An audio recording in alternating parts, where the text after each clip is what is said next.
Dre Baldwin, DreAllDay.com. The problem is not the solution. That's the topic of this conversation that I'm going to have. This one-way conversation I'm going to have with you, but it actually is a two-way conversation because two things. Number one, of course, you can leave a comment, and number two, you're going to text me. My text number is 305-384-6894. Text me right here to this phone. Let me know the most valuable thing you got from this video right here. So this topic, the problem not being the solution. I actually got this. The first person I heard ever introduce this concept a couple years ago was this guy named Scott Adams. He writes the Dilbert cartoons, and he makes a lot of content online talking about just current events and things like that. Now at the end of this video, I am going to tell you how to get a free copy of this book, The Mirror of Motivation, the Self-Guide to Self-Discipline, physical copy. So as long as you stick around, I'll tell you exactly how to get that book for free, so stay tuned. So let's get right into this topic of the problem not being the solution. The general premise of what I want you to get from this is that anytime in life you're facing a challenge or some type of situation that you need to deal with, understand that the problem itself that you're dealing with may sometimes be better solved not by trying to counteract the issue. So for example, if it's just, this is a raw example, if it's cold, it doesn't, to make yourself not cold doesn't necessarily mean that you got to throw all the heat that you could possibly throw on yourself. The problem is not always the solution. So you don't always undo a problem by doing the exact opposite of what made the problem in the first place, if that makes sense. But when I get into these points, it'll make much more sense of what I'm saying right here. So next time you're facing a challenge, or you're probably facing a challenge right now in your life. So think about that challenge and ask yourself the following questions. Number one, what could you do to preempt a certain issue from ever happening again? How can you go over the top of a problem? I'll give you an example. A few years ago, this had to be like 6-7 years ago, I was on a flight, and for some reason, I don't know why, maybe it was a last second flight, maybe somebody else booked it, I don't know. I was on Frontier Airlines, which I never fly ever again. I don't fly Frontier, I do not fly Spirit. So if you ever buy me an airline ticket, do not book me on those airlines. I will not get on that plane. So I was on Frontier Airlines, and somehow, some way, I ended up in a regular coach class seat, not even an exit row seat, but a coach class regular seat. Now I'm 6'4", so I'm about right at the height where if somebody leans their seat back, it becomes uncomfortable. Now, if their seat was regular, it's still tight, but I'm good. But if they lean it back, then no way. So anyway, here's what happened. While we're on the flight, the person in front of me, of course, they recline their seat back on my legs. I reach up and tap them and say, hey, could you please not recline your seat? Could you please put your seat back up? And there was a younger female, and she was nice about it. She was like, sure, no problem. She put her seat back up, and it was done. But I remember sitting there on the flight after she did it. She was nice enough to do that. I was like, damn, what if she said no? What if it had been a dude and he was like, no, I ain't putting my seat up.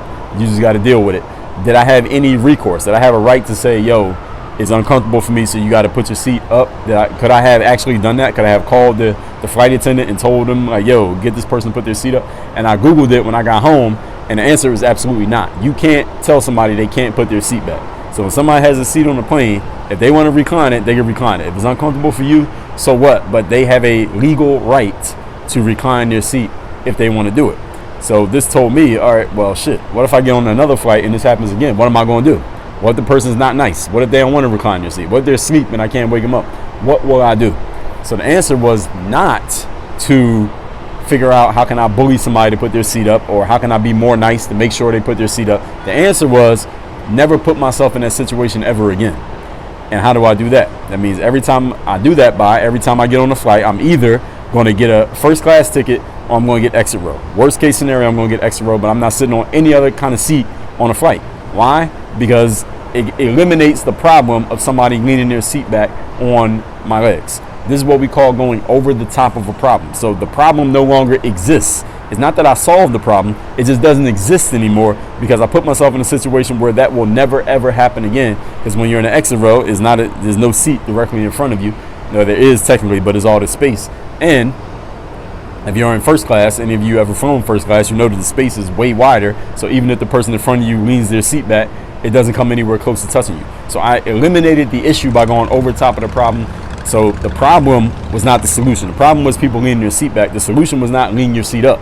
The solution was don't be in a seat where the seat leaning back even matters in the first place. You get what I'm saying? Point number two. Who are the people who maybe do what you do, but they don't have the same issue as you? What are they doing? And this links right back to the story that I just gave you on a plane. Are there other tall people who get on planes? So I could ask myself this. If it's somebody, I'm 6'4", somebody 6'8" gets on a plane, somebody 7 feet gets on a plane, and let's say they're on a commercial flight, not a private plane, what would they do if somebody was leaning their seat back? I was thinking, what if Kevin Garnett was on an airplane? What if LeBron was on an airplane? Now, these people probably fly private, but what if one of them was on a commercial flight? What would they do? And I thought about it. I said, you know what? They probably wouldn't even be in the seat that I'm sitting in. So this is the way that you can start understanding the problem is not always the solution. See, the problem was I'm getting people leaning their seat back, but the solution is not, again, undo the seat going back. That was a solution the first time, but that wasn't a sustainable solution. It wasn't a duplicatable process. The solution was don't even be in that situation in the first place. So when I tried to put myself in the shoes of somebody else. Who else has the same circumstance, but they don't have the problem? And what are they doing differently? All right, I can either buy myself a plane and start flying private, pay extra to fly private, or just pay extra for some better seats. Now, all of them cost a little bit more money, but there's levels to this shit, right? How much they're going to cost. So I was able to figure that out while I was still sitting there on the plane. So sometimes in life, you got to ask yourself, and when you're dealing with a certain problem in a certain space, ask yourself, who else is in the same space as me, but they're not having this problem? What are they doing that I'm not doing? What are they not doing that I am doing? Because the solution will sometimes be right there. And this is why sometimes in life, not sometimes, but all the time in life, you need 3 different people around you. You need somebody who is doing way better than you, so you can see the next levels to get to. You need someone who you're doing a lot better than them, so you can kind of be their mentor. And you need somebody who's about the same level as you, but a little bit different, so you can bounce ideas off them and y'all can see things for each other that you may not be able to see for yourself. So number 2 question is, well, who has the same circumstance but not having the same problem, and why? And then that's where your solutions will be at. Number 3 thing is asking yourself a better question. We just talked about this a couple days ago when I told you about my book, Ask Yourself a Better Question, which you can get at workonyourgame.com. If, for example, you're in a situation where you need money, you want to make money, here's a question most people ask themselves. How do I make some money? I need $20. I need $300. I need $10,000. Instead of asking yourself, how do I make money? Here's a question you can ask yourself. This may not necessarily work in every case, but this could work. Here's the question. How can I stop this problem from even existing? How can I make my need for money go away? How can I not need money? How can I put myself in a situation where I don't need $300 ever again? I need $300 now, but how can I set up the situation to where I never need $300 ever again in my life? Then that problem is completely eliminated. Now, you might have other problems, but the problem is eliminated. How can I set myself up so the thing that I'm trying to get this money so I can pay for it, how can I get it for free to where I don't have to pay for it? So instead of me trying to come up with money to pay for X, how can I get X for free to where nobody's expecting money from me in exchange? Now, again, this may not apply to every situation, but when you start thinking this way, your mind will open up a whole bunch of new possibilities. I'll give you another example. Think of Jay-Z, the rapper. When Jay-Z was trying to get on rapping, this was damn near 30 years ago, he was trying to get signed to a record deal. Like everybody tried to get signed back in the 90s, but nobody wanted to sign Jay-Z. So what did Jay-Z do? Now, what was the problem? He wants to get signed, nobody was signing. How most people resolve that issue? They would just work harder. All right, let me work 10 times harder to get signed. Let me just get 10 times better at rapping. Instead of doing that, here's what Jay-Z did. The problem is not the solution. He said, all right, I'm going to start my own company and I'm going to sign myself. So now, when he started his own company, what happened? He no longer had the issue of needing to convince somebody to be interested in signing him because he was convinced of himself already. So let me just sign myself. He eliminated the problem by going over top of the issue, and the issue no longer existed. The issue was, I got to get somebody at one of these companies to be interested in Jay-Z. So what he did was start his own company, and he was already interested in Jay-Z. So the problem was eliminated because he went over the top of it by answering the problem with a completely different solution than the problem itself. These are ways that you just need to open your mind to think differently when you're dealing with the challenge in life. So it's not make myself sign me, it's how about I just sign myself? Donald Trump, another example. He said, well, his problem was when he said he wanted to get into politics, nobody's going to take me seriously because I don't have experience and I used to be a reality TV star. So what was the solution?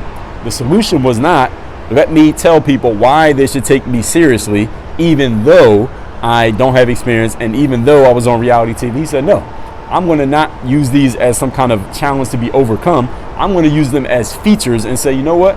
This is the exact reason why you should vote for me, because I don't have experience and because I'm a businessman and not a politician. And damn it, it worked. At least it worked one time. And the point is this: going over top of the problem instead of trying to solve the problem by going head to head with it, which doesn't always work. Sometimes it works, sometimes it doesn't. How about you answer a different question? And when you ask a different question, you get different answers and you get a whole different set of solutions. These are the ways that people come up with novel solutions to problems that many people get stuck on. So let me recap these points. We're talking the problem is not the solution. Number one, what could you do to preempt an issue from ever happening again? How can you go over the top of a problem so it no longer even exists in your world? Number two, who is somebody who has the same circumstances as you, but they're not having the same problem? What are they doing or not doing that you are doing or not doing, or that you're not doing or are doing, respectively? And number three, ask yourself a better question. Instead of trying to solve the problem by going head to head with it, how can you go around it? How can you go under it? How can you go over it? How can you take a completely different route such as that the problem no longer exists even in the first place? All that said, you do not yet have your free copy of this book called The Mirror of Motivation. I'm gonna give it to you free. All you need to do is go to the link in the video description or just type in mirrorofmotivation.com in your browser. I will give you this book free. All we ask is you help us out by covering the shipping. This book will give you the frameworks to answer the question, who do I need to be? Answer that question, then you do what you need to do, then you have what you want to have in that order. Be, do, have. Not do, then be, then have. No. Be, do, have. This book is the be. Mirrorofmotivation.com. And I want you to send me a text, 305-384-6894. Let me know the most valuable insight that you got from this video right here, 305-384-6894, and work on your game. Dre all day.